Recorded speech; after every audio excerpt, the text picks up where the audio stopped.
তারা সিগারেট খাচ্ছিল। আমাদের যুব দলের এই ছেলে নাসির ও নিষেধ করার পরে নিষেধ করলো কেন, ওই ইস্যু ধরে ওকে পথে নৃশংসভাবে দিনের আলোতে কুপিয়ে হত্যা করে। যে এটা আগে তারা ছাত্রলীগ করত, এখন শিবিরের সাথে তারা আঁতাত করে, জামাতের সাথে আঁতাত করে তারা এখনো এলাকায় সক্রিয় আছে এবং এটা পরিকল্পিতভাবে বিএনপিকে হেনস্থ করার জন্য এবং এই কর্মীদের মনোবল দুর্বল করার জন্য তারা এই পরিকল্পিত হত্যাকাণ্ড ঘটিয়েছে। সেই রক্কাটা শিবির, ছাত্র শিবির, ওর দুই পায়ের রক কেটে মৃত্যু নিশ্চিত করে দিনে দুপুরে হত্যা করে মানুষকে এরমের মারা, আমরা সূক্ষ্ম বিচার চাই। কেমন দূরে মানুষকে মারে,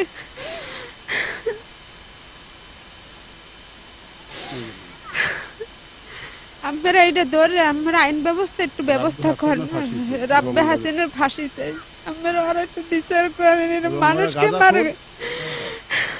ঘটনা অত্যন্ত ন্যাক্কারজনক একটা ঘটনা হয়েছে এবং এটা একটা পরিকল্পিত হত্যাকাণ্ড। এটা নিঃসন্দেহে আমরা নেতাকর্মীর কাছে আমরা তথ্য নিয়ে জেনেছি যে এটা আগে তারা ছাত্রলীগ করত, এখন শিবিরের সাথে তারা আঁতাত করে, জামাতের সাথে আঁতাত করে তারা এখনো এলাকায় সক্রিয় আছে এবং এটা পরিকল্পিতভাবে বিএনপিকে হেনস্থ করার জন্য এবং এই কর্মীদের মনোবল দুর্বল করার জন্য তারা এই পরিকল্পিত হত্যাকাণ্ড ঘটিয়েছে এবং এটা আমরা খুব দ্রুত যাতে আইনগত ব্যবস্থা নিয়ে নেওয়া হয় এবং আসামিদের গ্রেপ্তার করে আইনের আওতায় নেওয়া হয়, এজন্য আমরা কর্তৃপক্ষের দৃষ্টি আকর্ষণ করছি। আপনারা জানেন শিবির নামে একটি সশস্ত্র সন্ত্রাসী সংগঠন। বিগত কিছুদিন আগে এই শিবিরের ছেলেরা, যারা শিবিরের নামধারী ছেলেরা, এরা শিবিরের ট্যাগ লাগানো তাদের বুকে, এমতো অবস্থায় তারা সিগারেট খাচ্ছিল।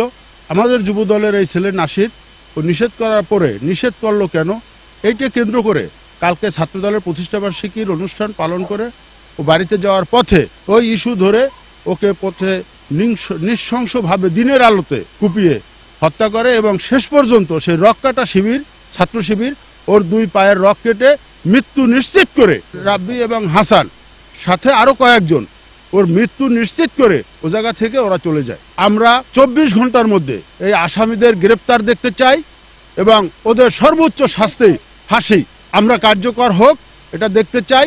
এবং এই জামাত শিবির ওরা যে একটি জঙ্গি সংগঠন বিগত দিনে শুনেছি এবং বরগুনার মানুষ আমরা স্বচক্ষে কালকে এটা দেখেছি, আমরা ওদের বিচার চাই।